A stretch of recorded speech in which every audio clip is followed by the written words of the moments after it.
এক সময়ের কথা, একটা পরিবারে রাশি নামের একটা মেয়ে নিজের মা বাবার সাথে একটা ছোট ঘরে থাকত। রাশিকে ফুচকা অনেক পছন্দ ছিল। ওকে যখনই কেউ জিজ্ঞেস করত যে কি খাবে, তার মুখ থেকে শুধু একটাই শব্দ বেরোতো যে ফুচকা খাবে। রাশি এত বেশি ফুচকা খেত যে সব ফুচকাওয়ালা ওকে ভালোভাবে চিনত। একদিনের ব্যাপার, যখন রাশি স্কুল থেকে ঘরে ফিরছিল, রাস্তায় ও একটা ফুচকাওয়ালিকে দেখে। আরে বাহ, ফুচকা! ইয়াম্মি! রাশি সেই ফুচকাওয়ালির কাছে যায়। ফুচকাওয়ালি তাকে একটা প্লেট ধরিয়ে দেয়। বলো, কয় প্লেট খাবে? আন্টি, তুমি শুধু আমাকে খাওয়াতে থাকো, আমি থামবো না। আচ্ছা, ঠিক আছে, ভালো করে খেও। ফুচকা খাওয়ার পর রাশি ঘরে ফিরে যায়। এবার রাশি রোজ ফুচকা খাওয়ার জন্য নিজের মায়ের কাছ থেকে পয়সা নিয়ে যেত, আর ঘরে ফেরার সময় ফুচকা নিশ্চয়ই খেত। এবার সেই ফুচকাওয়ালিও ভালো করে রাশিকে চিনে নেয় যে তার ফুচকা কত পছন্দ আছে। একদিনের ব্যাপার, যখন রাশি প্রতিদিনের মতন সেই মহিলাটার কাছে ফুচকা খেতে আসে। আরে মা, এসে গেলে? আমি তো তোমারই অপেক্ষা করছিলাম। আজকে তো আসতে অনেক দেরি হয়ে গেল। হ্যাঁ, আজকে না স্কুলের শেষ দিন ছিল, তাই আমরা সব বন্ধুরা গল্প করছিলাম। শেষ দিন মানে? মানে এবার আমাদের 2 মাসের ছুটি পড়েছে। এবার আমি কাল থেকে 2 মাসের জন্য স্কুল আসবো না। কি? এটা তো অনেক খারাপ হলো আমার সাথে। আপনি এমন বলছেন কেন? আমার রোজগার তো তোমাদের দ্বারাই ছিল। এবার যখন স্কুল বন্ধ হয়ে যাবে, তো কে আসবে আমার ফুচকা খেতে? এই জন্যই তো আমি দুঃখিত।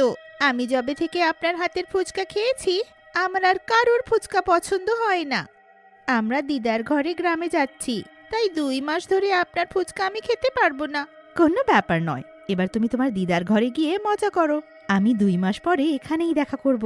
ঠিক আছে আন্টি, আমার অপেক্ষা করো। হ্যাঁ মা। সেদিন রাশি ফুচকাওয়ালি আন্টিকে বাই বলে চলে যায়।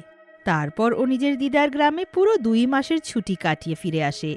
2 মাসের পর ও যখন শহরে ফিরে আসে, তো তার সেই ফুচকাওয়ালির কথাটা এখনো মনে থাকে। কালকে তো আমি স্কুলে যাব। কালকে সব বন্ধুদের সাথে দেখা করব, আর স্কুলের পর ফুচকাওয়ালির আন্টির কাছে ফুচকাও খাবো। Yummy yummy! পরের দিন রাশি অনেক খুশি হয়ে স্কুলে যায়। সারাদিন ও শুধু স্কুলের ছুটির অপেক্ষা করতে থাকে। স্কুলের ছুটির পরে ও তাড়াতাড়ি সেই ফুচকাওয়ালি আন্টির কাছে ছুটে যায়, কিন্তু সে তো ওখানে থাকে না। রাশি অনেক দুঃখিত হয়। আরে, আন্টি তো আজকে আসেনি, এবার আমি কি করি? আরে, তো কি হয়েছে? আজকে আসেননি তো কালকে আসবেন।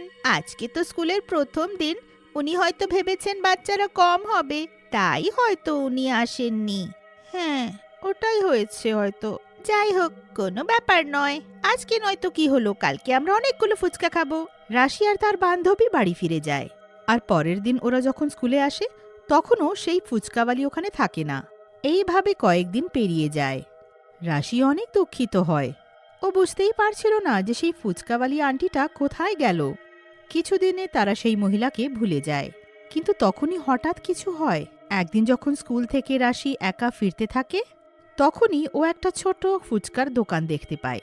দোকানে একটা ছোট জানালা থাকে, আর বাইরে লেখা থাকে ফুচকার দোকান। আরে, এই ফুচকার দোকানটা এখানে কবে এলো? রাশি সেই দোকানের কাছে গিয়ে দাঁড়িয়ে যায়। তখনই জানালা থেকে লম্বা হাত বেরিয়ে আসে। রাশি উকে মেরে দেখার চেষ্টা করে যে এত লম্বা হাত ভেতর থেকে কি করে আসছে। সেই হাতে একটা প্লেট থাকে, যেটা রাশি ধরে নেয়। আরে, এখানে কে আছে এই দোকানে? কাউকে দেখা যাচ্ছে না। এই লম্বা হাতগুলো কার? আমি সেই ফুচকাওয়ালি আন্টি, যার তুমি রোজ অপেক্ষা করো। আরে আন্টি, আপনি আপনি এভাবে লুকিয়ে আছেন কেন? না মা, আমি বাইরে আসতে পারি না। কিন্তু কেন? কারণ আমার বরের পছন্দ নয় যে আমি ফুচকা বিক্রি করি, তাই আমি লুকিয়ে ফুচকা বিক্রি করছি। আমার বর যদি আমাকে দেখে নেয় তো আমাকে অনেক মারবে, আর ফুচকাও বিক্রি করতে দেবে না। ও, তাই আপনি এতদিন ধরে ফুচকা বিক্রি করতে আসছেন না। কিন্তু আপনার হাত এত লম্বা হলো কি করে? হ্যাঁ হ্যাঁ, এই জন্য আসছিলাম না। আর কাজ করে করে আমার হাত এত লম্বা হয়ে গেছে, তুমি ওটার খেয়াল করো না।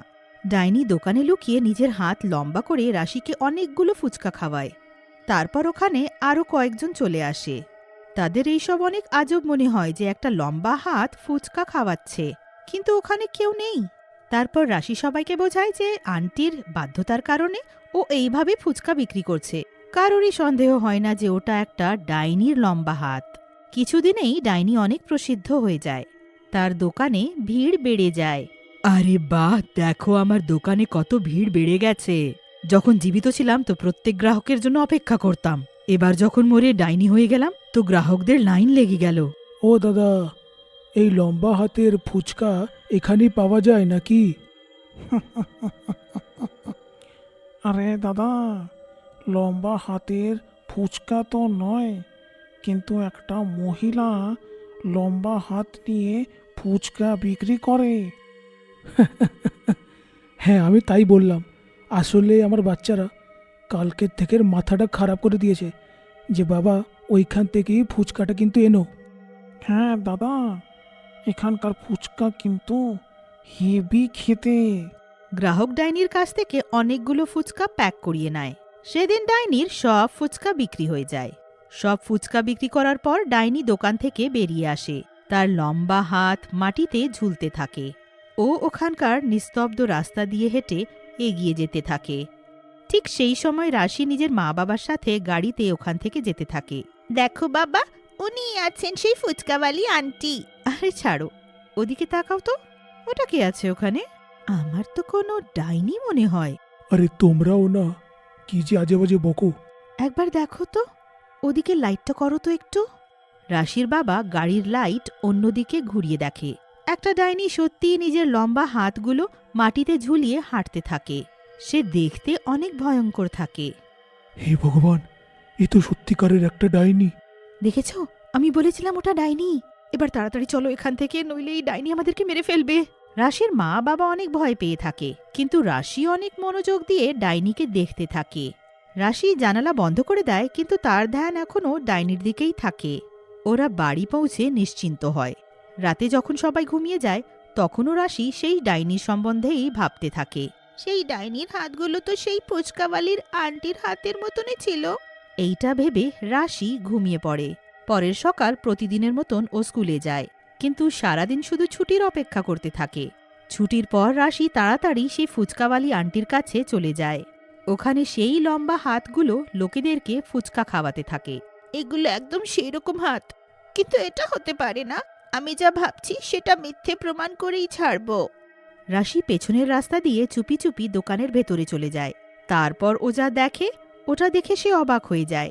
তার সামনে সেই রাতে দেখা ডাইনিটা বসে থাকে, যার লম্বা হাত থাকে। আমি যা ভাবছিলাম সেটা তো সত্য, ও তো সেই ডাইনি। সবাই এই লম্বা হাতওয়ালি ডাইনির হাতের ফুচকা খাচ্ছে, আর আমিও এতদিন ধরে ডাইনির হাতের ফুচকা খাচ্ছিলাম। আমাকে কিছু করতে হবে। রাশি পেছনে হেঁটে পালাতে থাকে, তখনই সে হোঁচট খেয়ে পড়ে যায়। আহ! রাশির আওয়াজ শুনে ডাইনি ঘুরে তাকায়। রাশিও ডাইনির দিকে তাকায়। তার অবস্থা খারাপ হয়ে যায়। সে অনেক ভয় পেয়ে থাকে। এই মেয়ে, তুমি এখানে এলে কেন? আমি বলেছিলাম না ভেতরে আসা নিষিদ্ধ? ভুল হয়ে গেল, আমাকে মাফ করে দাও প্লিজ, আমায় ছেড়ে দাও। আমি ভেতরে আসতে বারণ করেছিলাম। এবার তুই সব সত্য জেনে গেছিস। বল এবার আমি কি করি? তুই তো সবাইকে সত্য বলে ফেলবি, তারপর কেউ এখানে ফুচকা খেতে আসবে না। আমি তোমার সত্য কাল রাতেই জেনে গিয়েছিলাম, যখন তুমি নিজের আসল রূপে রাস্তায় কোথাও যাচ্ছিলে। আমি তোমার লম্বা হাত দেখে তোমাকে চিনে নিয়েছিলাম, কিন্তু আমি তোমার সত্য কাউকে বলবো না। না, আমার বিশ্বাস নেই। আমার বিশ্বাস করো, আমি শুধু একটা কথা জানতে চাই। কি? আপনি কি সেই ফুচকাওয়ালি আন্টি যার কাছে আমি ছুটির আগে ফুচকা খেতাম? হ্যাঁ, আমি সেই। তো আপনি ডাইনি হয়ে গেলেন কি করে? ওটা অনেক দুঃখ ভরা কাহিনী, কিন্তু আমি জানতে চাই। আমার বর মদ খেয়ে রোজ আমাকে মারতো আর টাকা কেড়ে নিত। আমার দুটো বাচ্চা ছিল, যাদের পেট ভরার জন্য আমি ফুচকা বিক্রি করতাম, আর আজকেও করি। আমার বর একদিন আমাকে অনেক মারল, তারপর আমার দুটো হাতে দড়ি বেঁধে গাছ থেকে ঝুলিয়ে দিল। আমার মুখে কাপড় বেঁধে দিল, যার কারণে আমি চিৎকার করতে পারিনি। 2 দিন আমি এইভাবে ঝুলতে থাকি, আর আমার হাত ঝুলে এত লম্বা হয়ে গেল। তৃতীয় দিন গাছ থেকে আমার লাশ নেমে এলো। হে ভগবান, কত খারাপ করলো আপনার বর আপনার সাথে। হ্যাঁ, আর মরার পর আমি ডাইনি হয়ে গেলাম। তার কাছে আমার দুটো বাচ্চা আছে। ও তো মদে মাতাল থাকে, কিন্তু আমি আমার দুটো বাচ্চার পালন